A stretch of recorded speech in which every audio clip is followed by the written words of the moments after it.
ॐ ज्ञानतिमिरान्धस्य ज्ञानञ्जनशलाकया चक्षुर्मिलितं येन तस्मै श्रीगुरुवे नमः।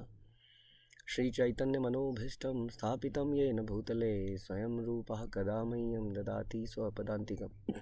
वन्देऽहं श्रीगुरौ श्रीयुतापदकमलं श्रीगुरुन् वैष्णवांश्च श्रीरूपं साग्रजातं सहगण रघुनाथान्वितं तं सजीवं साद्वैतं सावधूतं परिजनसहितं कृष्णचैतन्यदेवं श्रीराधा कृष्णपादान् सहगणललिता श्रीविशाखान्वितांश्च। हे कृष्ण करुणा सिंधु दीनबंधु जगतपते गोपेश गोपिका कांत राधा कांत नमस्तुते। तप्त कांचन गौरांगी राधे वृंदावनेश्वरी वृषभानुसुते देवी प्रणमामि हरिप्रिये।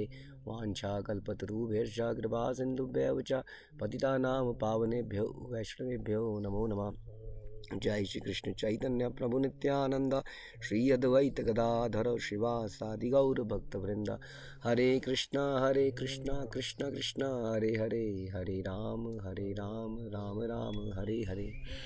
नमो विष्णुपादाय कृष्णप्रेष्ठाय भूतले श्रीमते भक्तिवेदांत स्वामिन्निति नामिने। नमस्ते सारस्वते देवे गौरवाणी प्रचारिणे निर्विशेष शून्यवादी पाश्चात्य देश तारिणे। ओम नमो भगवते वासुदेवाय, ओम नमो भगवते वासुदेवाय, ओम नमो भगवते वासुदेवाय। श्रीमद्भागवतम 7वां कैंटो 12वां अध्याय और 24वां श्लोक। तो नारद मुनि द्वारा दी गई ये शिक्षाएं युधिष्ठिर महाराज को बड़ी इम्पोर्टेंट है। युधिष्ठिर महाराज ने और ऐसे लोगों ने सारी आश्रमों में अक्सर गए होते हैं। ब्रह्मचर्य आश्रम में हम लोग जाते हैं प्रारंभ में, और फिर गृहस्थ आश्रम, फिर वानप्रस्थ आश्रम के बारे में हम चर्चा कर रहे हैं। तो ये सारे आश्रम ऐसा नहीं है कि कलयुग में आप अप्लीकेबल नहीं है। एटलीस्ट वानप्रस्थ आश्रम तक तो हैं। और वन में जाने की हमने बहुत चर्चा करी। तो वन में जाने के लिए श्रील प्रभुपाद ये कहते थे कि वन का मतलब है बेसिकली सुविधाओं से दूर, जहाँ पर सुविधाएं ना हो, यही हमने चर्चा करी। और जहाँ पर टोटली हम लोग और केवल हम लोग तपस्वी भी नहीं बनना चाहते हैं कि हिमालय में जाके कठिन तपस्या करना वो भी हमारे जीवन का उद्देश्य नहीं है, क्योंकि ये भक्ति योग है, यानी हर सुविधा को भगवान के लिए लगाना। तो उसके लिए श्रील प्रभुपाद के सेंटर्स, मंदिर, ये सब अगर इसमें हम टोटली अपने आप को लगा लेते हैं तो it is as good as living in a jungle. तो आगे चलते हैं श्लोक संख्या 24 से। उसे चाहिए कि अग्नियों को अपने में भलीभांति रख ले और इस तरह शारीरिक ममत्व को छोड़ दे, जिसके कारण वह शरीर को निजी या आत्मा मानता है। वह धीरे धीरे भौतिक शरीर को 5 तत्वों में लीन कर दे, पृथ्वी जल अग्नि वायु आकाश। तो मुख्य फोकस इसी में है। ये सब कुछ हम तभी कर पाएंगे, जंगल में रहना, त्याग करना, तपस्या करना, जब हम ये समझ पाएंगे कि हम ये वास्तव में शरीर नहीं है, हम आत्मा हैं और भगवान के अंश हैं। तब जाके जब हम सोचते हैं ये शरीर है तो लगता है ये मेरा अपमान क्यों हुआ, मेरा मान क्यों हुआ, मुझे ये फैसिलिटी क्यों नहीं मिली, इस फैसिलिटी के बिना मैं नहीं रह पाऊँगा, ये सब चालू हो जाता है। इसलिए कह रहे हैं कि ममत्व को छोड़ दे। ममत्व होता है मी एंड माइंड, मैं और मेरा। तो उससे रिलेटेड चीज़ों में जब हमारा फोकस रहता है तो हमें ये रहता है कि कैसे और अधिक एंजॉय करा जाए, सुविधाएं जुटाई जाएं इत्यादि। लेकिन जब हम इसको त्याग देते हैं, अक्सर हम इसी चिंता में होते हैं कि उसका कैसे होगा, उसका कैसे होगा, उसका कैसे होगा। ये ठीक वैसे ही है जैसे कोई व्यक्ति डूब रहा हो और साथ में और भी लोग डूब रहे हो, और वो क्या चिंतन करेगा बाकी डूबते हुए लोगों के बारे में, क्योंकि वो खुद ही डूब रहा है इस वक्त। तो हमारा ये चिंतन इसी तरीके से है, एज इफ कि हम लें दुनिया को, हम संभाल रहे हैं या हम अपने परिवार को चला रहे हैं। इसलिए वो बोल रहे हैं कि ममत्व को छोड़ दें, जिस कारण वह शरीर को अपना मानता है, स्वयं मानता है कि मैं आई एम दिस बॉडी, और इसलिए बॉडी में कष्ट तो मुझे कष्ट। जबकि हम जब कार चलाते हैं तो हम ये नहीं सोचते कि कार अगर 12 घंटे चलेगी तो क्या होगा। हम ज़्यादा से ज़्यादा देखते हैं कि मैन्युफैक्चरिंग उसके हिसाब से कितने घंटे के बाद एक इंजन को ब्रेक मिलना चाहिए। हम उतना ब्रेक देते हैं, पेट्रोल देते हैं, लेकिन कभी ये नहीं सोच सकते कि कार में अब 5 लोग बैठे हैं तो बेचारी कार का क्या होगा। जब तक कि उसकी कैपेसिटी से कम है, उठा सकती है, उसी तरह शरीर को हम ऐसे ही लेते हैं, लाइक एन इंस्ट्रूमेंट। उतना इसको लेते हैं जितना कि इसमें क्षमता है, अलाउड है। और बाकी फिर इसको कष्ट लेने के लिए, इसको कष्ट तो लेना ही, इसको कष्ट लेके ही तो हमारी प्यूरिफिकेशन होगी। 5 तत्व जो हैं कारण है और शरीर कार्य है। दूसरे शब्दों में मनुष्य को अच्छी तरह जान लेना चाहिए कि शरीर 5 तत्वों के संयोग के अतिरिक्त और कुछ नहीं है। और ये तत्व क्या है? ये तत्व मैटर है, मतलब ये सजीव नहीं है। ये जीव अलग है और ये तत्व अलग है। तो भौतिक शरीर 5 तत्वों का तदात्म्य ही ज्ञान है। पूर्ण ज्ञान में ब्रह्म में तदात्म्य का अर्थ है। भली भांति ये समझ लेना कि मनुष्य क्या है? केवल आत्मा नहीं है, भगवान का नित्य दास है। आगे बताते हैं कि गंभीर स्वरूप सिद्ध ज्ञानवान व्यक्ति को चाहिए कि वह शरीर के विभिन्न अंगों को उनके मूल स्रोतों में लीन कर दें। शरीर के छिद्र आकाश द्वारा उत्पन्न है, श्वास की क्रिया वायु से उत्पन्न है, शरीर की ऊष्मा अग्नि द्वारा जनित है, वीर्य रक्त और कफ जल द्वारा उत्पन्न है, त्वचा पेशी तथा अस्थि जैसी कठोर वस्तुएं पृथ्वी द्वारा उत्पन्न है। इस प्रकार शरीर के अन्य सारे अव्यय विभिन्न तत्वों द्वारा उत्पन्न होते हैं। अतएव सबों को पुनः उन्हीं तत्वों में लीन कर देना चाहिए।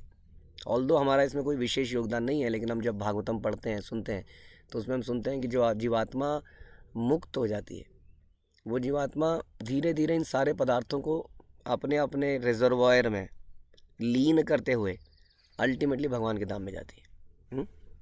ये हम सुनते हैं। ऐसे है जीवात्मा का जो गमन है, उसके बारे में हम सुनते हैं। तो हमें लीन करने की आवश्यकता नहीं पड़ती है। जो लीन करने की आवश्यकता हम कह रहे हैं, इसमें ये लीन का प्रोसेस अपने आप होता है। अगर इसलिए हमारा फोकस केवल भगवान में ध्यान करने का है, भक्ति करने का है। बाकी Krishna takes care of everything. Otherwise ये सोच के भी लगता है कि हम कैसे लीन कर पाएंगे, समझ ही नहीं आता। ज़्यादा से ज़्यादा हमारी जब मृत्यु होती है तो शरीर मर जाता है। उस वक्त ये कई सारे अग्नि, जैसे हमारे जब जलाते हैं तो अग्नि तत्व अग्नि में चला गया, जल सब अपने अपने में चले गए। लेकिन उसके अलावा जलाने के बाद भी मन बुद्धि अहंकार तत्व वो रह जाता है। वो तत्व भी जब हम मुक्त होते हैं, वो तत्व छूटता नहीं है, लेकिन जब मुक्त होते हैं तो इस ब्रह्मांड की परिधि से बाहर जाते हैं। तो उस परिधि में बाहर जाते हुए अहंकार तत्व अहंकार में विलीन हो जाता है, मन और बुद्धि अपने अपने तत्वों में विलीन हो जाती है। तब जीवात्मा यहाँ से बाहर जाती है। इसको हम भागवतम में डिटेल में पढ़ेंगे। तो कहने का मतलब ये है कि योगी को ये सब प्रोसेस करने पड़ते हैं, लेकिन जो भगवान का भक्त है उसके लिए, उसको भक्ति करेगा तो जब जाएगा तो ये अपने आप हो जाएगा। लेकिन फिर भी इसमें मुख्य समझने वाली बात ये हो जाती है कि ये तत्व और जीवात्मा अलग है, क्योंकि इसको त्याग कर हम कहीं जाते हैं, इसका मतलब हम फिर भी रहते हैं, ये सब कुछ देखने के बाद भी। तत्पश्चात वाणी विषय को वाक इंद्रिय जीव सहित अग्नि को समर्पित कर दें। कला कौशल तथा दोनों हाथ इंद्रदेव को दे दें। गति करने की शक्ति तथा 5 पाँव भगवान विष्णु को दे दें। उपस्थ सहित इंद्रिय सुख प्रजापति को सौंप दें। गुदा को मलोत्सर्ग सहित उसकी असली स्थान मृत्यु को सौंप दें। ध्वनि कंपन समेत श्रवण इंद्रियों को दिशाओं के अधिपति को दे दें। स्पर्श समेत स्पर्श इंद्रियां वायु को समर्पित कर दें। दृष्टि समेत रूप को सूर्य को सौंप दें। वरुण देव समेत जीव जल को दे दें तथा दोनों अश्विनी कुमारों सहित घ्राण शक्ति पृथ्वी को दे दें। यानी कि इससे ये भी समझ में आता है कि हमारे शरीर के अलग अलग अंगों पर अलग अलग देवताओं का, लोगों का अधिकार है, और वही इसको अंगों को कंट्रोल करते हैं। हाँ, इसलिए लोग बहुत कुछ पूजा पाठ करते हैं इनको शांत करने के लिए। इसका मतलब हमारे शरीर में हमारा कुछ नहीं है, ये सब कुछ मांग कर, इधर उधर से मांग कर हमने बटोरा है और दिया गया है प्रकृति द्वारा, भगवान द्वारा इस शरीर की रचना हुई है। लेकिन जब शरीर की रचना हुई तो सारे एलिमेंट्स को कहीं कहीं से मांगा गया, कहीं कहीं से उसने कुछ दिया, उसने कुछ दिया, उसने कुछ दिया, उसने कुछ दिया, और मिलकर ये शरीर बन गया। अब हमें मिल गया तो हमने बोला ये मेरा है। जैसे कि सड़क में आपको 500 रुपये का नोट पड़ा मिला, आपने थोड़ी देर में बोला अब तो ये मेरा है। हाँ, हमें ज्ञान मिला तो हमने बोला अब तो ये ज्ञान मेरा है। वास्तव में हमारा नहीं है, हम यही भूल जाते हैं सारी चीज़ कि हमें ली कहाँ से है, मिली कहाँ से है। उसी कारण से अहंकार पैदा होता है। जब हम मान लेते हैं कि ये मेरे द्वारा जोड़ा गया है, बनाया गया है। तो यहाँ पता लग रहा है कितने सारे अधिकारी हैं शरीर के। देखिए ज़रा, कितने उसके एक एक अंग के, एक एक एलिमेंट के इतने सारे अधिकारी हैं, उनको वापस कर दिया जाए उनकी धरोहर को। नहीं तो वापस आना पड़ता है ना बार बार। कोई आदमी कर्जा लेके कहीं से भाग जाता है तो कर्ज लेने वाले उसके पीछे पड़े रहते हैं, उसको ढूंढ निकालते हैं कहीं से भी। इसलिए वापस कर देना ही बेहतर है, कर्जा भी और सब चीज़ें। अब शरीर, कर्जा तो हम कर देंगे वापस, लेकिन इस शरीर के अंगों को वापस कैसे करें जो इसमें लिखा है। इसीलिए भक्ति करना ज़रूरी है। तो भक्ति करके जीते जी आपने पूरे शरीर के तत्वों को भगवान की सेवा में लगा दिया और इससे कुछ करा ही नहीं, तो एक तरह से आपने अभी के अभी इसको दे दिया। ऐसा नहीं कि एक भक्त को इन मरने के बाद ही शरीर के अंगों को देने की आवश्यकता नहीं पड़ती है, क्योंकि वो जीते जी ही दे देता है। अभी अश्विनी कुमारों को, इंद्र को, इनको अलग अलग देने की आवश्यकता नहीं पड़ती है, क्योंकि इनके मालिक को ही वो सबको दे दिया जाता है, जिनके द्वारा ये अलग अलग नियुक्त थे। जैसे कि कोषाध्यक्ष हैं, कोई स्टेट के अलग है, उस स्टेट के अलग हैं, हाँ, कोई प्रॉपर्टी है, वन विभाग अलग है, सारे विभाग हैं, हर किसी की लाइबिलिटी हो सकती है, टैक्सेशन। अब कई तरह के कर लगते हैं जब हम रहते हैं संसार में, तो अलग अलग करों को कई बार नहीं भी चुका पाए तो यहाँ पर हमने सुप्रीम पर्सनैलिटी को सारे कर दे दिए खुद को देकर, तो फिर ये सबकी जिम्मेदारी हमारी नहीं, लेकिन उसके लिए देना पड़ेगा पहले। कहने का मतलब है कि हमारा नहीं है, हमें मिला गया है किसी पर्पस से, तो इसको उन्हीं को वापस करें। मन को आगे बता रहे हैं, मन को मनोरथों सहित चंद्रदेव में लीन कर दें, बुद्धि के सारे विषयों को बुद्धि समेत ब्रह्मा जी में स्थापित कर दें। मिथ्या अहंकार को, जो प्रकृति के गुणों के अधीन है, मनुष्य को यह सोचने के लिए प्रेरित करता है कि मैं ये शरीर हूँ, इस शरीर से संबंधित प्रत्येक वस्तु मेरी है, उसे भौतिक कार्यकलापों समेत मिथ्या अहंकार के अधिपति रुद्र में लीन कर दें। तो मिथ्या अहंकार के अधिपति कौन है? रुद्र, जिसके कारण से हम सोचते हैं कि हम ये हैं। भौतिक चेतना को विचार के लक्ष्य समेत जीवात्मा में और प्रकृति गुणों के अधीन कर्म करने वाले देवताओं को विकृत जीव पर समेत पर ब्रह्म में लीन कर दें। पृथ्वी को जल में, जल को सूर्य की ज्योति में, इस ज्योति को वायु में, वायु को आकाश में, आकाश को मिथ्या अहंकार में, मिथ्या अहंकार को समस्त भौतिक शक्ति महत तत्व में। उल्टा हो रहा है प्रोसेस, समझिए। फिर इस महत तत्व को अप्रकट अव्यय प्रधान में और अप्रकट को परमात्मा में लीन कर दें। ये उल्टा प्रोसेस हमने सुना है, सीधा प्रोसेस हमने सुना है कि परमात्मा से प्रधान, प्रधान से महत तत्व से फिर ये सारे मन बुद्धि अहंकार और ये पंच तत्व इंद्रियों के विषय। अब ये उल्टा हो रहा है सारा प्रोसेस, वाइंड अप हो रहा है, एनाइलेशन हो रहा है, वाइंड अप हो रहा है। तो याद रखना पड़ेगा वाइंड अप करते समय, जब हम किसी यात्रा में चलते हैं या कहीं जाते हैं तो किसी व्यक्ति से कुछ मांग लेते हैं कि तुम्हारे पास ये टॉर्च है, तुम्हारे पास ये स्टैंडी है, तुम्हारे पास ये बर्तन है, तुम्हारे पास ये है। अब यात्रा में वो एक साथ यूज़ हो रहा है, लेकिन ये हमारी जिम्मेदारी है कि वापस जाते हुए हर वस्तु उसके मालिक को दे दी जाए। लेकिन अगर इस्तेमाल ही मालिक के लिए की जाए, फिर मालिक को कोई टेंशन नहीं रहती है कि नहीं। अगर आपने किसी व्यक्ति से कोई चीज़ें मांगी है, सारी चीज़ें, और उसी के लिए यूज़ करी, तब उसको भी वो आप ले लीजिए, वो कहता रखो अपने पास, आप ही रखो अपने पास, नो प्रॉब्लम, अगली बार फिर यूज़ करना। तो उसको चिंता नहीं है कि मेरी चीज़ का क्या होगा, उसी के लिए यूज़ करिए। उसी तरह से यदि हम इन सारी चीज़ों को, वस्तुओं को भगवान के लिए यूज़ करते हैं तो ये लायबिलिटी समाप्त हो जाती है कि हमें देना है। और कई बार गड़बड़ हो जाती है इस प्रोसेस में, जानते हैं ना, देते हुए कहीं हम गलती कर गए तो फिर वो बुरा मान जाएगा। मैंने चीज़ दी थी, आपको याद है किस प्रकार से श्रीमद् भागवत में हम सुनते हैं कि एक व्यक्ति, एक राजा जब दान देता है तो दान देते हुए गायों की काउंटिंग में गड़बड़ हो जाती है, इधर की गाय उधर चली जाती है। उसने तो दान ही दी बेचारे ने, उसने माना 100 दान दे दी, इसको 51 दी, उसको 49 दी। अब इधर की गाय गलती से इधर चली गई, 2 बार दान दे दी गई, उसके चक्कर में उनको श्राप मिल गया। तो इस प्रोसेस में गलतियाँ हो सकती हैं कर्म कांड में, इस प्रकार के देने लेने के प्रोसेस में। बेस्ट क्या है, उसको इस्तेमाल ही उसी चीज़ के लिए किया जाए, और ना इतना कॉम्प्लिकेटेड प्रोसेस हम कैसे करेंगे, आप सोच सकते हैं। हाँ, तो मुख्य बात यह है कि ये सब लोन पे चल रहा है, जो भी हमारे पास है ये सब किस पे चल रहा है, लोन पे। जब इस तरह सारी भौतिक उपाधियाँ अपने अपने तत्वों में मिल जाएं तो जीव अंततोगत्वा पूर्णतया आध्यात्मिक होता है और गुण में परब्रह्म जैसा होता है। इस संसार से वह उसी तरह अवकाश ले ले जिस तरह काट के जल जाने पर उससे उठने वाली लपटें शांत हो जाती है। हाँ, अवकाश ले लिया उसने, अब और कुछ नहीं चाहिए, जला दिया ना, अग्नि ने काठ को जला दिया, बचा ही नहीं कुछ, धीरे धीरे धीरे धीरे काठ बन गई राख, अग्नि हो गई शांत।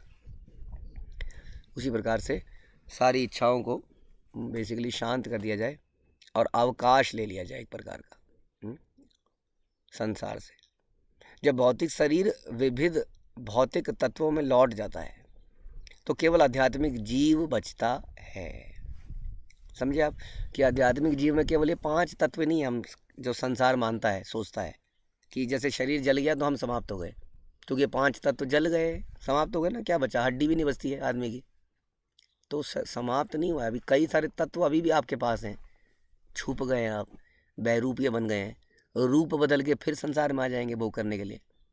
हाँ, तो हम पागल नहीं बना सकते, पुलिस को पागल बना देंगे हम। हमने मर्डर किया और माना हमने अपने को गोली मार ली उसके बाद, या हम कहीं भाग गए, भागने के बाद बुढ़ापे में मर गए, अब जब अगले जन्म में आएंगे तो पुलिस कुछ नहीं बिगाड़ सकती आपका, चाहे साबित भी हो जाएगी वही आदमी है, क्योंकि आप बहरूपीय बन के बिल्कुल डिफरेंट आइडेंटिटी के साथ आ गए। लेकिन हाँ, भगवान को नहीं पागल बनाया जा सकता है, वो कर्म का फल उसको अगले शरीर में दिया जाता है। इसलिए कहने का मतलब है कि मृत्यु के समय वाइंड अप नहीं होता है सब कुछ, ये करना पड़ता है, ये बड़ा मुश्किल कार्य है, ये हमारे चाहने से भी नहीं होता है कि पीछा छूटे, बड़ा मुश्किल कार्य है। इसके लिए प्रायश्चित तपस्या करनी पड़ती है, अपने आप को शुद्धि करने के प्रोसेस में डालना ही पड़ता है, वही इसका एकमात्र तरीका है। भाग के बच के इसे नहीं जा सकते, मृत्यु होने पर ये समाप्त नहीं होता है।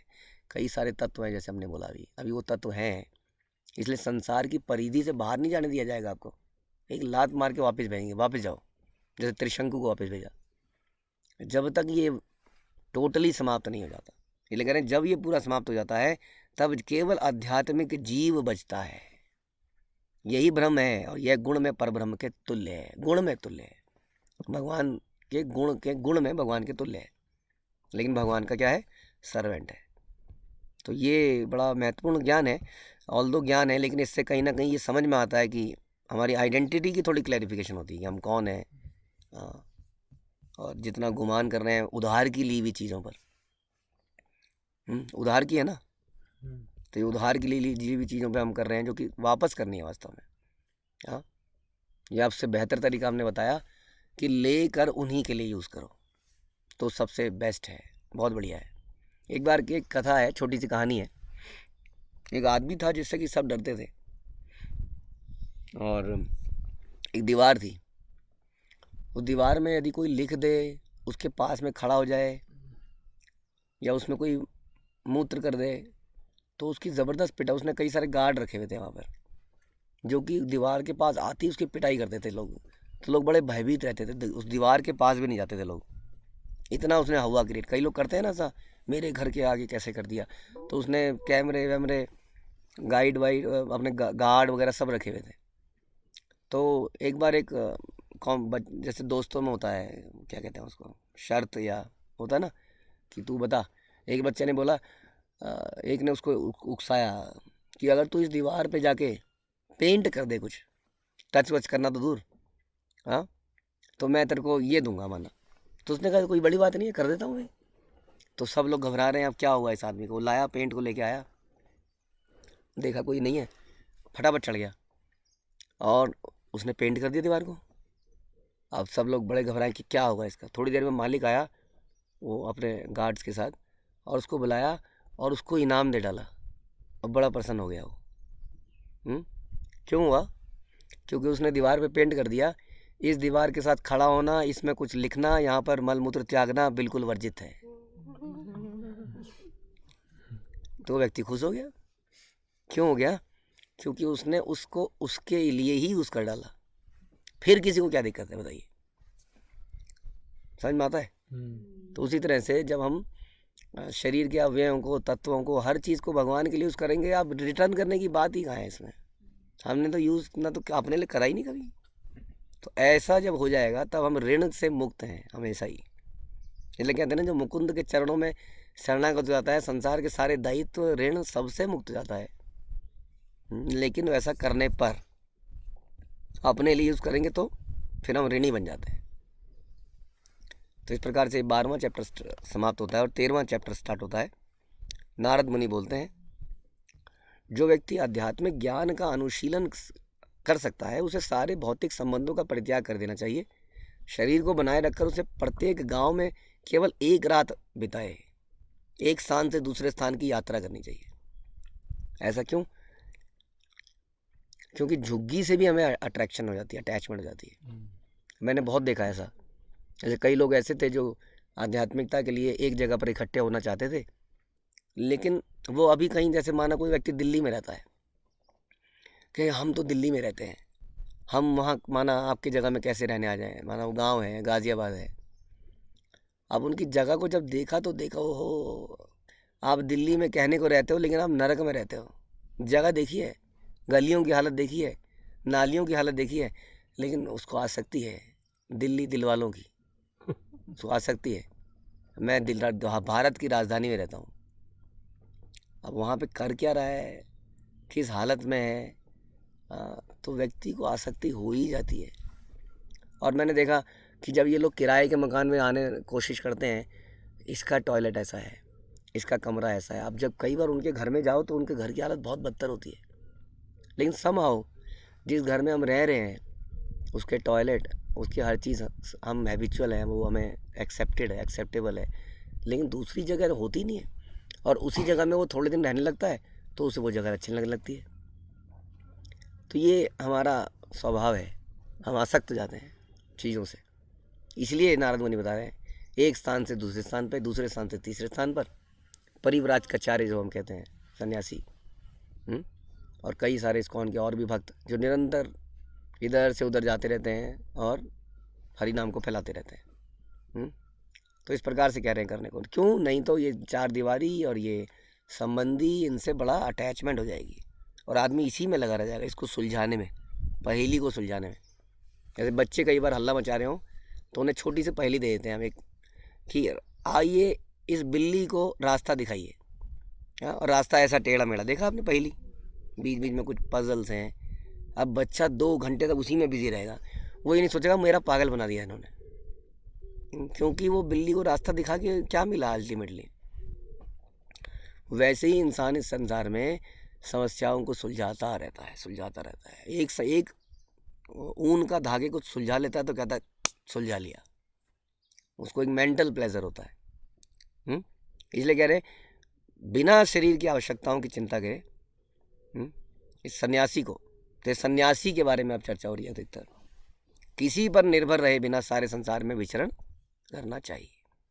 तो अंत तो गत्वा संन्यास आश्रम इज द लास्ट आश्रम, अग्रीड। और ये सभी के लिए ग्रेजुअल आश्रम है, तो ये अंतिम स्थिति है।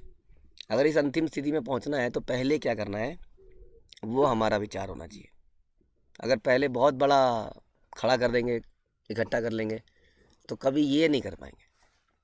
कह रहे संन्यास आश्रम के व्यक्ति को अपना शरीर ढकने के लिए वस्त्र का भी उपयोग नहीं करना चाहिए, कौपीन के अतिरिक्त कुछ भी नहीं पहनना चाहिए। कौपीन पहनना चाहिए बता रहे हैं, शास्त्र बता रहे हैं। बिल्कुल नग्न रहना यहाँ के हिसाब से ठीक नहीं है। तो षड गोस्वामी अक्सर ये लोग कौपीन पहना करते थे। और यदि आवश्यकता ना हो तो सन्यासी को दंड भी धारण नहीं करना चाहिए। तो दंड धारण करना भी सन्यासी के लिए कोई रूल है नहीं एक्चुअली में। सन्यासी को दंड तथा कमंडल के अतिरिक्त कुछ भी साथ में नहीं रखना चाहिए, आवश्यकता नहीं है, लेकिन इसके अलावा एटलीस्ट कुछ नहीं रखना चाहिए। तो टोटल विरक्ति की यहाँ पर बात हो रही है, नॉट फॉर अस मेनली अभी, लेकिन हम लोग जैसे हम चर्चा करते हैं, अभी हमने थोड़ी देर पहले चर्चा करी कि एटलीस्ट जो हमारे पास चीज़ें इकट्ठी हो गई हैं उनको यदि अपने लिए यूज़ ना करें तो बेहतर होगा, नहीं तो ऋणी हो जाएंगे। सन्यासी तो ऋणी हो ही नहीं सकता है, उसने तो त्याग ही दिया है, केवल भगवान की चर्चा करता है। लेकिन श्रील प्रभुपाद ने, उनके गुरु ने एक नया इतिहास रचा युक्त वैराग्य का।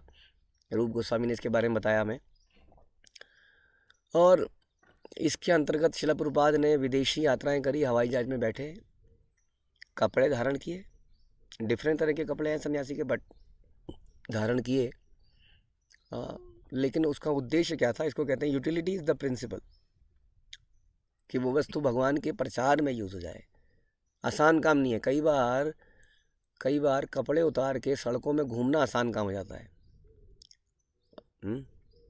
जो कि आजकल हो रहा है। उसमें भगवान की प्रचार नहीं कर रहे हैं, प्रसन्नता के लिए नहीं जी रहे हैं, बट आपने सो कॉल्ड जीवन को त्याग दिया है और जगह जगह से आप मांग रहे हैं। उसके विपरीत शिला प्रभुपाद ने एक नया ही सिस्टम बना दिया। हालांकि उनके गुरु परंपरा ने ही उनको सिखाया। शिला भक्ति सिद्धांत सरस्वती ठाकुर ने गाड़ियों का यूज़ किया सन्यासी होने के बाद भी, क्योंकि अगर आप पैदल ही निकलेंगे, अगर आप यूएस पैदल जाएंगे तो कब पहुंचेंगे पता नहीं, समुद्र कैसे पार करेंगे, वहाँ कैसे प्रचार करेंगे।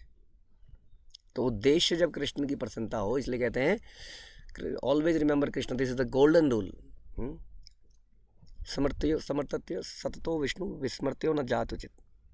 और इस नियम, ये जो नियम है, इस नियम के सारे नियम कौन है, क्या है, अधीन है। एते और एव किंकरा, ऐसे विधि निषेधासुर, एते और एव किंकरा। बाकी सारे नियम इस नियम के अधीन हो जाते हैं। तो ये नियम है अभी यहाँ पर जो बता रहे हैं, हम सुन रहे हैं। लेकिन अगर कृष्ण की रिमेम्बरेंस के लिए कोई कुछ काम कर रहे हैं, उसका प्रचार करने के लिए, तो सारे नियम उसके अधीन हो जाते हैं। इसका नियम का पालन किया शिला प्रभुपाद ने। ओके, उसे आत्मतुष्ट सन्यासी को चाहिए कि द्वार द्वार से भीख मांगकर जीवन यापन करे। क्यों करे ऐसा? क्यों ना कमाए खुद और बाकी समय आराम से बैठ जाए, कहीं पे रोटी मिली खा ले और फिर सो जाए, गांजा पिए, चरस पिए। हाँ, तो ये पर्पस नहीं था। पर्पस ये था कि बाकी समय में कृष्ण का प्रचार करें, ताकि उसका समय बचेगा। संसार में बहुत सारे लोग हैं जो कमा कमा के पागल हो रहे हैं, है ना। इस्कॉन के इतने सारे मंदिर बन रहे हैं, लोग कहते हैं तुम मांग के बना रहे हो। मांग के बना के समाज को जो दे रहे हैं वो नहीं दिख रहा उनको। लोगों ने तो कमाना ही है, लोग तो कमाएंगे ही, कमा के वो इंद्रिय तृप्ति कर रहे हैं। उनसे दान मांग कर उनके धन को भी शुद्ध किया पहले तो। हाँ, अपना समय बचाया, अपना समय उन्हीं लोगों को फ्री में ज्ञान बांट के दिया। वो ज्ञान भी फ्री में बढ़ रहा है, जो कि सबसे बहुमूल्य है। संसार के लोग भी कहते हैं ज्ञान सबसे इंपॉर्टेंट चीज़, जो ज्ञान देता है वो गुरु है, अध्यापक है। अध्यापक बड़ा इंपॉर्टेंट। टीचर्स डे, तो वो टीचर्स डे नहीं जो आध्यात्मिक ज्ञान नहीं दे रहा है, भौतिक ज्ञान दे रहा है वो तो। व्हाट अबाउट द टीचर जो आध्यात्मिक ज्ञान दे रहा है, उसका डे क्या है, उसके लिए क्या वैल्यू है। हाँ, तो ज्ञान सबसे बहुमूल्य बोला गया। भगवान ने गीता में कहा जो इस ज्ञान को बांटता है वो मुझे सबसे प्रिय है। तो ज्ञान बांटा जा रहा है, धन लिया जा रहा है, धन को प्यूरिफाई किया जा रहा है। धन वैसे भी नारायण का ही है, लक्ष्मी नारायण की है। हाँ, तो कहने का मतलब है कि कई बार लोग कहते हैं संसार कैसे चलेगा, अगर सब लोग ऐसे करेंगे तो ये कैसे चलेगा। ऐसा कभी नहीं होगा कि लोग मुर्गे खाने वाले कहते हैं यदि हम मुर्गे नहीं खाएंगे तो मुर्गे ही मुर्गे हो जाएंगे, चारों तरफ कुकड़ू हो जाएगी, सोएंगे कैसे।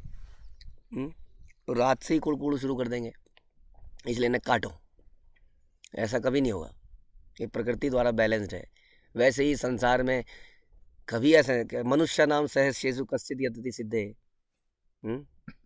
हजारों लाखों में से कोई एक व्यक्ति है जो इस रास्ते पे चलता है, इसलिए कोई चिंता का विषय नहीं है। संसार बढ़िया चलेगा, लोग खूब कमाएंगे, लोग खूब आग जलाएंगे, इंद्रिय तृप्ति करेंगे, पाप कर्म करेंगे इस प्रोसेस में। उनके पाप को साफ करने वाला भी तो होना चाहिए कोई। पाप करके कहाँ जाएंगे वो लोग, जैसा कि हालत होती जा रही है आज की डेट में। इतनी बड़ी भयंकर महामारी आ रही है, इतनी टेक्नोलॉजी के बाद भी लोग डिप्रेशन के शिकार हैं, बहुत कुछ हो रहा है। तो क्या मिल रहा है, इसलिए कुछ तो कोई तो ऐसी जगह हो। चतुर्विधा भजनते माम। जब व्यक्ति इस प्रकार दुखी हो जाता है तो उसको नारायण दिखते हैं, फिर उसको भगवान दिखते हैं। कहते हैं प्रभु जी, एक व्यक्ति था, हमने पहले ही बताया आपको, उसको एक दिन हमारे किसी वरिष्ठ लीडर ने इस्कॉन के प्रीच किया। बहुत करोड़पति अरबपति आदमी था। उसने कहा साधु जी पैसा चाहिए तो बताओ, ये मेरे बस की, मैं नहीं कर सकता ऐसा। और अगले ही दिन उसका फ़ोन आ जाता है, आप कहाँ हैं, मुझे आपसे मिलना है। उसको अटैक आ गया पिछले दिन और डॉक्टर ने बोला अब तुम्हारे ज़िंदगी के बहुत कम दिन बचे हैं। तुरंत उसने यार बुलाओ जी, आओ, आप क्या कह रहे थे ज़रा बताओ। नहीं, आपके पास तो टाइम ही नहीं था। उनका टाइम ही टाइम है, बताओ करना क्या है। तब भगवान ध्यान में आते हैं जब संकट आता है जीवन में। तो इसलिए कोई तो ऐसा व्यक्ति चाहिए जो उस संकट में वहाँ खड़ा हो, एटलीस्ट जहाँ पे 99% जनता आग में जलने जा रही है, कोई खड़ा हो, उसकी तरफ मुड़ के देखे बेचारा। इसलिए वो भीख मांग कर जीवन यापन कर रहा है, क्योंकि कमा तो सभी रहे हैं, not a big deal. Her parents ये चाहता है कि बच्चे को कैसे सिखाया जाए, बढ़िया कैसे कमाया जाए, और इसमें ज़बरदस्त कंपटीशन चल रहा है। मेरी बेटी की सैलरी इतनी है, मेरा बेटा तो यूएस में है, मेरा बेटा भी कनाडा में है, कनाडा, मेरा बेटा ऑस्ट्रेलिया में है, मेरा ये कर रहे हैं, हमारे पास ये है, हमारे पास वो है, कंपटीशन कंपटीशन। तो ये हम सिखा रहे हैं, ये चारों तरफ तो लोग यही सिखा रहे हैं, कोई तो कुछ और सिखाए, इसलिए बता रहे हैं कि ये मुश्किल काम है। क्योंकि द्वार द्वार भीख मांगने में आदमी को लगता है कि अरे हम नाकारा है क्या किसी काम। आजकल ऐसा नज़रिया बन गया ना समाज में। किसी व्यक्ति या स्थान पर आश्रित ना रह के उसे समस्त जीवों का सुहृद होना चाहिए, किसी पे आश्रित नहीं है। ऐसा नहीं है कि जो देने वाला है उस पर आश्रित है। हाँ, कई तो अयाचक होते हैं, माधवेंद्रपुरी जैसे, मांगते भी नहीं है, अगर मिल गया तो मिल गया, लेकिन अलग अलग तरह के होते हैं। तो आश्रित नहीं है वो, उनके दिमाग में यही है, आश्रित भगवान पे ही है। जैसे ये भक्त किसी डॉक्टर के पास जाता है, ये नहीं सोचता कि डॉक्टर ने बचा लिया, डॉक्टर पे जाता है क्योंकि कर्मण्येवाधिकारस्ते, चलो जी संसार में इस तरह से रहा जाता है, चलो जी चलते हैं, लेकिन वो ध्यान में ये बचा तो भगवान ही रहे। तो आश्रित नहीं है, ऑल्दो लोगों से मांग रहा है माना कुछ, क्योंकि कृष्ण की वस्तु कृष्ण में लगनी चाहिए, इसलिए वो मांग रहा है। तो लेकिन वो क्या है, किसी पर आश्रित नहीं है, लेकिन सबका सुहृद है। जो दे रहा है उसका भी भला, जो ना दे उसका भी भला। उसे शांत तथा नारायण का अनन्य भक्त होना चाहिए। कोई देगा, कोई नहीं देगा, कोई अपमान करेगा, विमान करेगा, लेकिन वो अनन्य भक्ति में लगा रहेगा। इस प्रकार उसे एक स्थान से दूसरे स्थान में घूमते रहना चाहिए। घूमते रहना बड़ा इंपॉर्टेंट लाइन है। श्रील प्रभुपाद ने हमें यही सिखाया है। नहीं तो कई लोग भजनानंदी बन जाते हैं, वो भजन करते हैं अपने घर में, लेकिन यहाँ बता रहा है घूमिए, जाइए, द्वारे द्वारे किया, उस जाके कृष्ण का नाम लीजिए, कहो कृष्ण, भजो कृष्ण, लहो कृष्ण। शिक्षा, तो भगवान के नाम बोलिए, भगवान की शिक्षाएं बोलिए, इसलिए झूमिए, जाइए, मिलिए, ये बताया जा रहा है। इसमें कष्ट है, घर में बैठ के जप करना आसान है, इसलिए संकीर्तन निकलने चाहिए, कक्षाएं होनी चाहिए, प्रसाद बंटना चाहिए, कष्ट होना चाहिए। उसके लिए अपना धन लगाइए, संपत्ति लगाइए, परिवार को लगाइए, हर चीज़ को लगाइए। सन्यासी को चाहिए कि वह परब्रह्म को प्रत्येक वस्तु में व्याप्त देखे और प्रत्येक वस्तु को उनमें देखे जिसमें ब्रह्मांड भी है और परब्रह्म पर टिका है। वो ये ध्यान रखे, कुछ भी वस्तु को देखता है, ये है कृष्ण। ये देखिए, ये सूर्य उदय हो रहा है, ये कृष्ण की अपीयरेंस हो रही है, ये फलजन जबरदस्त आँख, कृष्ण की एक आँख इतनी तेजोमय है, कृष्ण की एक आँख इतनी ठंडी, चंद्रमा, सूर्य। तो ये सारी चीज़ें भगवान के शरीर का अंग हैं, भगवान पर ही डिपेंडेंट हैं, भगवान से ही विस्तारित हैं, उन्हीं में मिल जाती हैं, और वो केवल अपने गोलोक में बांसुरी बजाते हैं। उसे सुप्त तथा जागृत अवस्था में इन दोनों के बीच की अवस्था में अपने को समझने का प्रयत्न करना चाहिए। सुप्त अवस्था और जागृत अवस्था। सुप्त अवस्था में हम सपने में हैं, सो रहे हैं, एक डीप स्लीप है, एक सेमी डीप स्लीप है, एक जागृत अवस्था है, अलग अलग अवस्थाएं हैं। तो वास्तविक जागृत अवस्था क्या है? वास्तविक जागृत अवस्था ये नहीं है जब हम सवेरे उठ जाते हैं। वास्तविक जागृत अवस्था है जब हम ये समझ जाते हैं कि हम भगवान के नित्य दास हैं और उन्हीं की संतुष्टि के लिए संसार में रह रहे हैं। ये जागृत अवस्था है। अदरवाइज एनी अवस्था जो है सुप्त अवस्था ही है, जागते वो सो रहे हैं। तो उसे समझना चाहिए इस बात को और आत्मस्थित होना चाहिए। इस प्रकार उसे यह अनुभव करना चाहिए कि जीवन की बद्ध तथा मुक्त अवस्थाएं भ्रम है और कुछ नहीं है। मुक्त अवस्था भी भ्रम है, जन्म मृत्यु से मुक्त हो जाना भी भ्रम है, क्योंकि उसमें भगवान की सेवा नहीं है। ऐसे उच्च ज्ञान से उसे सर्वव्यापी परम सत्य का दर्शन करना चाहिए। प्रभुपाद बता रहे हैं कि सुप्त अवस्था ज्ञान, अंधकार या भौतिक जगत के अतिरिक्त कुछ भी नहीं है। ये जो अज्ञान जो हमने अभी चर्चा करी, यही सुप्त अवस्था है। चेतन अवस्था में मनुष्य जागृत है।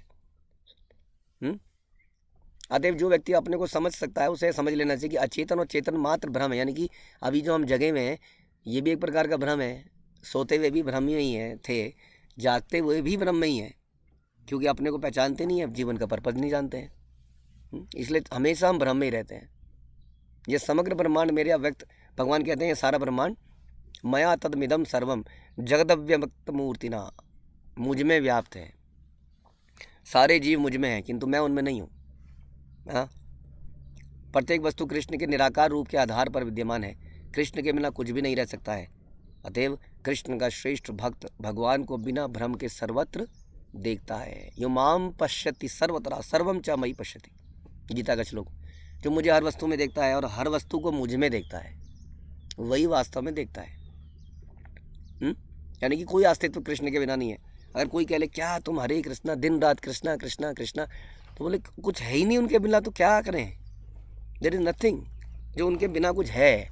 कोई व्यवहार, कोई चिंतन, कोई मनन, कोई और चर्चाएं, कुछ भी है ही नहीं। जब शास्त्र बता रहे हैं उनके बिना कुछ भी नहीं है, इसलिए निरंतर उनकी चिंतन ही सर्वोत्तम है। आगे, चूंकि भौतिक शरीर का विनाश निश्चित है और मनुष्य की आयु स्थिर नहीं है, अतएव ना तो मृत्यु की ना ही जीवन की प्रशंसा की जानी चाहिए। हाँ, समझ में आया। कई लोग कहते हैं अरे क्या बढ़िया मृत्यु हुई, चारपाई पे लेटे थे, मुझे बोला बेटी जरा एक गिलास पानी ला, मैं पानी लाई और तब तक समाप्त हो गए। क्या बढ़िया मृत्यु है। मृत्यु को ग्लोरीफाई करते हैं लोग। ना तो मृत्यु की प्रशंसा है ना जीवन की प्रशंसा है, बता रहे हैं, जो कि भगवान की सेवा में नहीं लगा है। प्रत्येक मनुष्य को नित्य काल का अवलोकन करना चाहिए, जिसमें जीव अपने आप को प्रकट करता है, अंतर ध्यान हो जाता है कि इसकी मृत्यु कैसे होगी। वो बहुत सारे कारणों से डिसाइडेड होता है। इसलिए हो सकता है कोई भक्त कई बार जल के मर जाए, कई बार उस आतंकवादी अटैक करके मार देते हैं। ये सब चीज़ें इतनी इंपॉर्टेंट नहीं है वास्तव में। वास्तव में इंपॉर्टेंट क्या है कि उसने अपने जीवन के, अपने तत्वों को, अपने शरीर के हर तत्व को, अंग को, संपत्ति को भगवान के लिए यूज़ किया। मरना तो जस्ट एक घटना है, उसके बाद सब समाप्ति है और वो भगवान के धाम में चला गया। जो दुष्ट व्यक्ति है, जो ग्लोरियस तरीके से मरा, आराम से चारपाई पे चाय पीने के बाद वो फिर से आ गया, हाँ, तो क्या फ़ायदा हुआ उसका। ऐसी मृत्यु का क्या फ़ायदा हुआ। क्योंकि भौतिक शरीर का विनाश निश्चित है और मनुष्य की आयु स्थिर नहीं है, बता रहे हैं। इस भौतिक जगत में सारे जीव न केवल वर्तमान काल में अपितु भूतकाल में भी जन्म और मृत्यु की समस्या का हल निकालने में लगे रहते हैं। बुढ़ापे को दूर करने के चक्कर में लगे रहते हैं। कुछ लोग मृत्यु पर बल देते हैं, कुछ और प्रत्येक वस्तु को भ्रम बताते हैं, और कुछ लोग जीवन पर बल देते हैं। हाँ, ये दोनों प्रकार के लोग मूर्ख हैं, बता रहे हैं।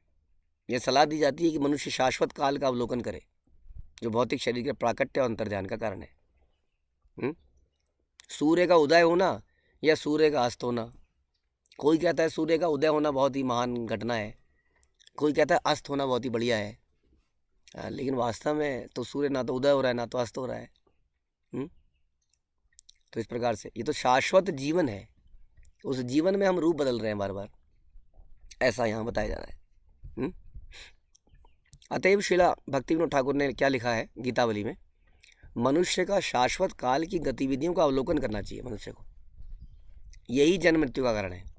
वर्तमान युग की सृष्टि के पूर्व सारे जीव काल में अधीन थे, काल के अधीन थे, और एक सृष्टि की रचना हुई, पंच तत्व आए, उसमें काल आया, काल के साथ जीवों को डाला गया और हम आ गए यहाँ पर कुछ करने के लिए।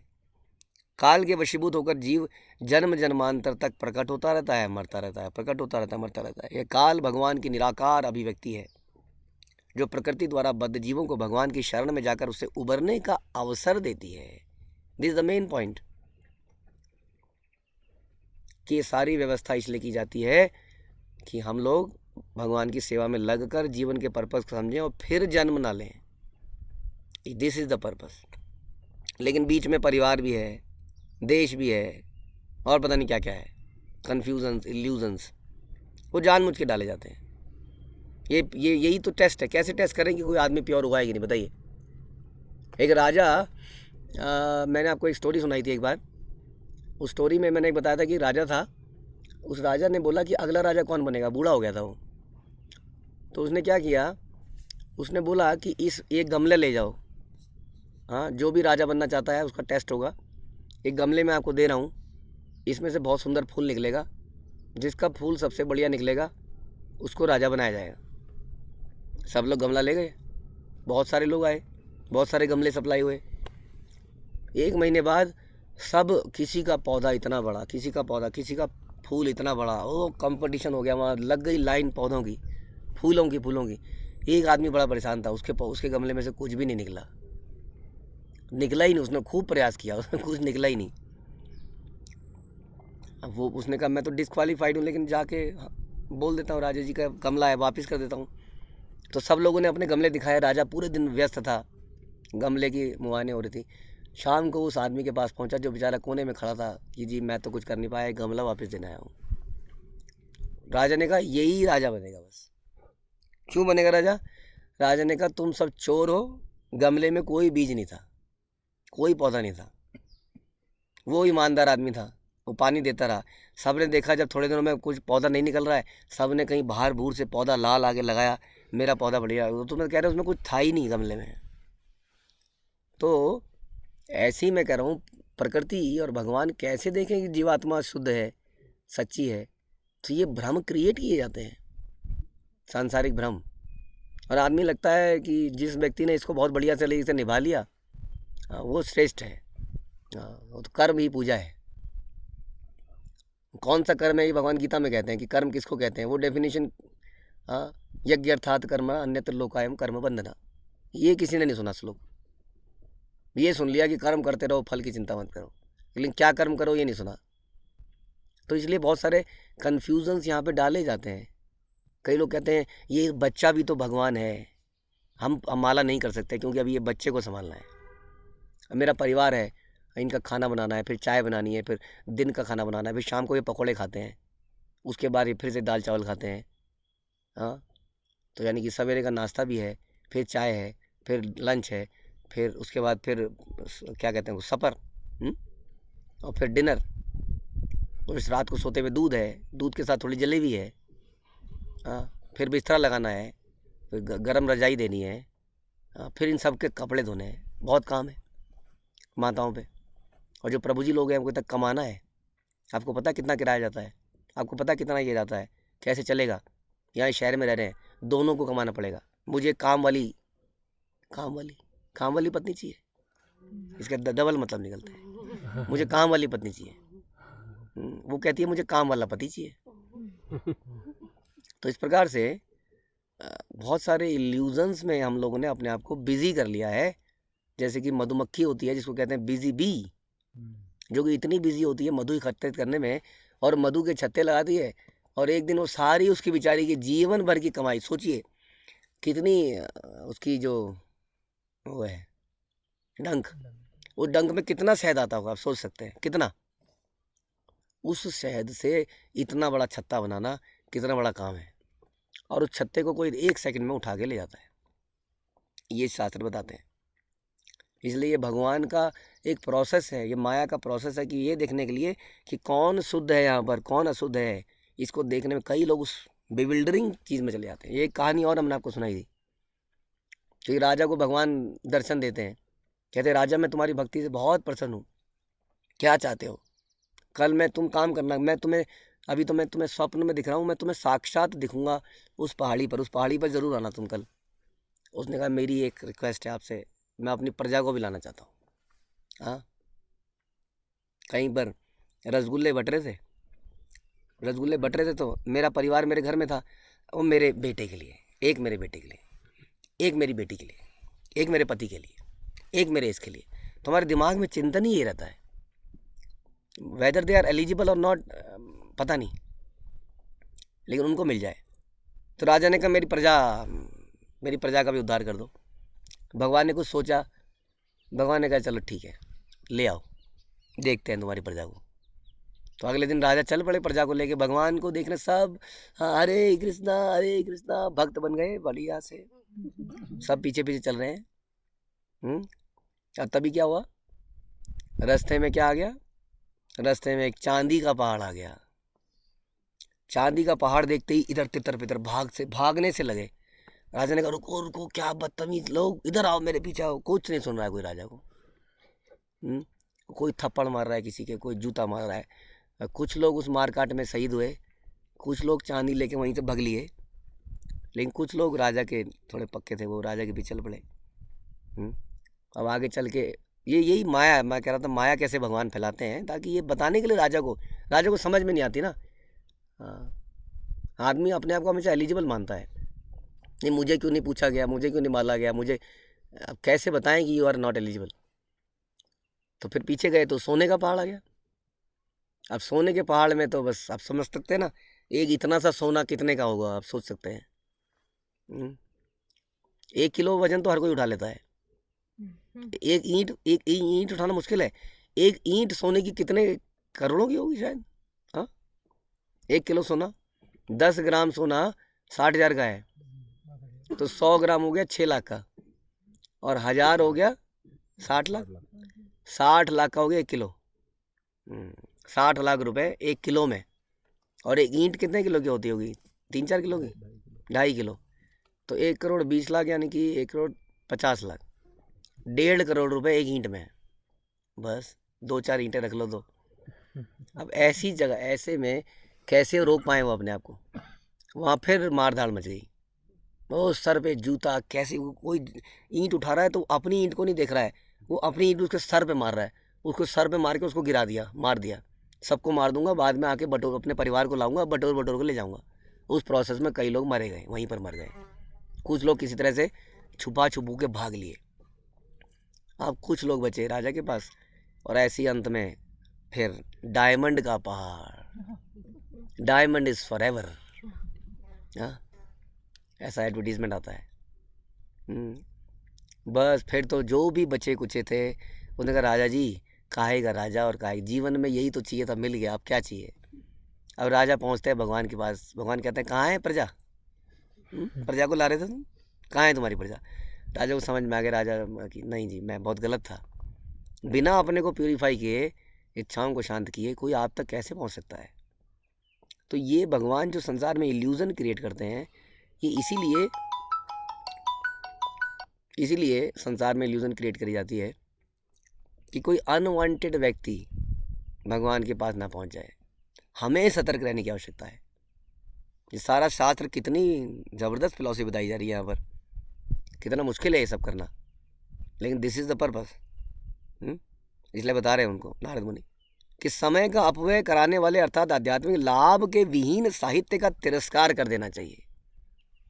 आध्यात्मिक लाभ जिसमें ना हो, इस नारायण की कथा, उस नारायण की कथा, 7 दिन की कथा, 10 दिन की कथा, इस व्रत की कथा, उस व्रत की कथा, ये कुंजियाँ हम पढ़ते थे बचपन में, जब पढ़ाई लिखाई नहीं करते थे ना हम लोग पूरे साल में, तो कुंजी आती है एक पतली सी किताब, जो केवल एग्ज़ाम के दिनों में पढ़ते हैं लोग, निठल्ले लोग बिल्कुल, जो पूरे साल नहीं पढ़ते, वो कुंजी पढ़ता है। ऐसी कुंजियों जैसी किताबें आ गई हैं समाज बाजार में। हाँ, तो ऐसे साहित्य का तिरस्कार कर देना चाहिए जिसमें आध्यात्मिक लाभ नहीं है। इसमें केवल ये बताया सुख संपत्ति घर आवे और कष्ट मिटे तन का, बस। अंत में ओम जय जगदीश हरे। बताओ, कोई ना तो अपनी जीविका कमाने के लिए साधन स्वरूप शिक्षक बने, जीविका कमाने के लिए गुरु बनने की जरूरत नहीं है। हाँ, ना वाद विवाद में भाग ले, डिबेट कंपटीशन, आइए साबित कीजिए आपके अंदर कितना लोहा है। 2 लोग डिस्कशन कर रहे हैं, दोनों अपनी बातों को थोपे जा रहे हैं, कोई निष्कर्ष नहीं निकल रहा है। मैं बचपन में हम देखते थे, आजकल तो नहीं दिखता है, कम दिखता है, या जहाँ मैं रहता हूँ वहाँ नहीं दिखता होगा, कि 2 माताओं की लड़ाई हमने देखी कई बार। बाप रे, जो जितना ज़्यादा चिल्ला पाएगा, जितनी बड़ी गाली देगा, वो जीत जाएगा अंत में। और जीतने का यही तरीका था, भारी आवाज़ चाहिए, थोड़ा बोलने का वो चाहिए, बोलो, जो ज़्यादा बोलेगा हाँ वो जीत जाएगा। जिसने दूसरे की आवाज़ दबा दी वो जीत गया। ऐसी लड़ाइयाँ ऐसी होती हैं आजकल के डिबेट्स एंड डिस्कशन, उसमें कोई निष्कर्ष नहीं निकल रहा है। आप टीवी चैनलों में देखेंगे, एक बोल रहा है, दूसरा चुप नहीं है, वो उधर से बोल रहा है, तीसरा उधर से बोल रहा है, सब लोग बोल रहे हैं। और जिसकी जनरली आपने देखेंगे भारी आवाज़ होगी, वो दूसरे को दबा देगा, ऐसा अक्सर ऐसा होगा। तो ये है वाद विवाद, इसका कोई औचित्य नहीं है। ऐसे में शांत बने रहो, जड़ भारत की तरह पागल बने रहो, वहाँ से निकल लो। ना ही वह किसी कारण या पक्ष की शरण ले, ये बीजेपी बढ़िया है या कांग्रेस बढ़िया है या जनता पार्टी बढ़िया है या ये वाली पार्टी बढ़िया है, ये बढ़िया है। हाँ, समझना पड़ेगा उसको कि आध्यात्मिक लाभ के विहीन जो भी है उसका तिरस्कार कर दिया जाए, हर चीज़ का तिरस्कार कर दिया जाए। आध्यात्मिक ज्ञान में प्रगति करने के इच्छुक व्यक्ति को चाहिए कि वह सामान्य साहित्य पढ़ने से बचे। यह संसार ऐसे सामान्य साहित्यों से भरा पड़ा है। अगेन कई लोग कहते हैं अरे आप लोग पढ़ते नहीं हो ये सब, आपको पता कैसे चलेगा। मैंने कहा कि एक जो आपको क्या लगता है प्राइम मिनिस्टर न्यूज़ पढ़ता है? इतना टाइम नहीं है उसके पास।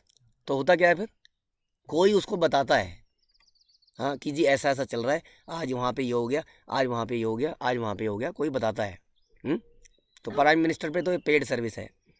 जब संसार में इतने सारे मूर्ख बैठे हैं, वो आपको अपने आप आके बताएंगे कि ये चल रहा है। आप अपने कान खुले रखो, बस आपको सब पता चलता रहेगा कहाँ क्या चल रहा है। वो गोबर में जाएंगे, गोबर में से कुछ कुछ निकाल के आपको बता देंगे, आपको पता चलता रहेगा कि समाज कितने गोबर में गिर रहा है, बस ताकि वो आपके प्रवचनों में, आपके प्रचार कार्य में हेल्प करे। ये है बात सारी। साहित्य, ऐसे साहित्यों से समाज भरा पड़ा है। हर सेकंड न्यूज़, हर 2 मिनट में न्यूज़। जब हम छोटे थे तब एक बार न्यूज़ आती थी दिन में। शायद आज के लोग ज़्यादा ज्ञानी हो गए हैं 24 घंटे न्यूज़ सुन के, ऐसा लगता है, क्योंकि 24 घंटे न्यूज़ है तो लोग यार ज़्यादा ज्ञानी हो गए, पता नहीं। तो संसार ऐसे साहित्यों से भरा पड़ा है जो व्यर्थ ही मन को क्षुब्ध करने वाला है। सवेरे सवेरे उठ के पढ़ते हैं, इसने इसका ये कर दिया, इसने इसका ये कर दिया। शुरुआत ही दिन की ऐसे करते हैं, कुछ नहीं तो टॉयलेट की सीट में बैठे बैठे वहीं पढ़ रहे हैं, वहीं पर एक चाय है, ताकि बदबू भी अंदर जाए मुंह के साथ, और वहाँ पर उस न्यूज़पेपर को पढ़ा जा रहा है। सवेरे सवेरे ब्रह्म मुहूर्त में उठकर भगवान का ध्यान और भगवान के साहित्य, आध्यात्मिक साहित्य को पढ़ना चाहिए, जैसा कि अभी हम लोग कर रहे हैं, श्रीमद् भागवतम पढ़ रहे हैं। लेकिन जब टाइम मिलेगा तभी तो, कोई टाइम नहीं है। न्यूज़पेपर पढ़ने का टाइम है, मैगज़ीन पढ़ने का टाइम है। किसी के घर में जाओ, टेबल पे सामने पड़ी होगी फिल्म फेयर, ऊट पटांग चित्रों वाली फ़ोटो बिल्कुल टेबल पे सजा के। आइए, जो खाली समय पे आप वेट कर रहे हैं, इस मैगज़ीन को पढ़ लीजिए। उसके बदले में क्या होना चाहिए? बैक टू गॉडेड। उस मैगज़ीन को हर टेबल पे रखिए, साहित्य रखिए। पढ़ना है तो ये पढ़िए, ऐसा साहित्य जिसमें समाचार पत्र, नाटक, प्रभुपाद कह रहे हैं उपन्यास, पत्रिकाएं सम्मिलित हैं, आध्यात्मिक ज्ञान में उन्नति के लिए नहीं है। इसे कौओं का क्रीड़ा स्थल कहा गया है। कौओं का क्रीड़ा स्थल कौन सा होता है? जहाँ कूड़े का ढेर होता है, वहाँ चील कौवे ऊपर मंडराते हुए दिखेंगे। तो प्रभुपाद बता रहे हैं कि इन मैगजीन्स के आसपास घूमते हुए ये कौवे आपको बहुत दिखेंगे, जो अपने आप को नॉलेजेबल मानेंगे। आपको मालूम है आज मार्केट कहाँ जा रही है? नहीं जी, हमें तो मालूम ही नहीं है। आपका तो आधा जीवन बेकार हो गया। आपको मालूम है कि वहाँ पर क्या हो रहा है?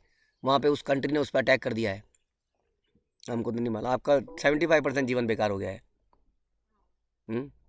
आपको मालूम है कि जीडीपी किधर को जा रहा है, मार्केट ट्रेंड क्या है? नहीं, आपका 100% जीवन बेकार हो गया है। तभी भाई साहब जा रहे थे, मार्केट क्रैश हुई, हार्ट अटैक से मर गया।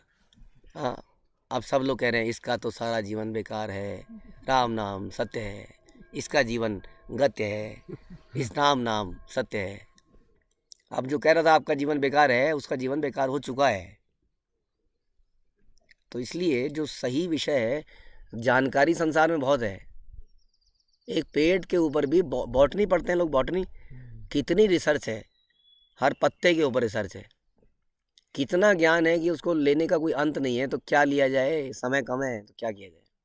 इसलिए भागवत पढ़ी जाए, सुनी जाए। इसलिए बता रहे हैं कि ऐसे साहित्य का तिरस्कार कर दो।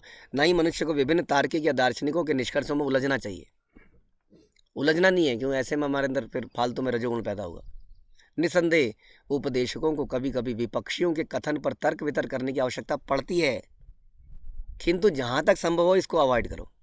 लेकिन जब कोई हमारे गुरु हमारी परंपरा पे थोप ही दे कुछ, फिर तो आपको इतनी ट्रेनिंग भी होनी चाहिए।